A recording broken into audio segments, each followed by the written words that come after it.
পুরীর জগন্নাথ মন্দিরের রথযাত্রা এক বিস্ময়কর ও বহুমাত্রিক ধর্মীয় অনুষ্ঠান, যেখানে ঈশ্বর নিজেই মন্দির ত্যাগ করে ভক্তের দুয়ারে আসেন।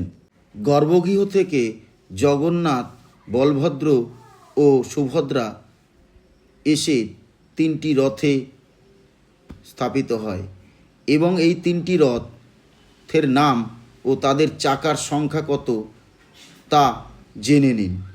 জগন্নাথ দেবের রথের নাম নন্দীঘোষ। এই রথটি সর্ববৃহৎ এবং এর রয়েছে 16টি চাকা।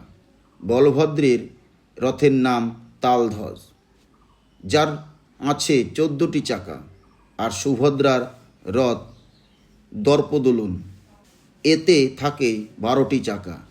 এই সংখ্যা তিনটি রথ মিলিয়ে দাঁড়ায় মোট 42টি চাকা। একটিও কম নয়, একটিও বেশিও নয়। শতাব্দীর পর শতাব্দী ধরে এই সংখ্যায় অক্ষুণ্ণভাবে পালিত হয়ে আসছে, যেমনভাবে পালিত হয়েছে রথের কাঠামো, পরম্পরা ও দৈর্ঘ্য প্রস্থের পরিমাপ।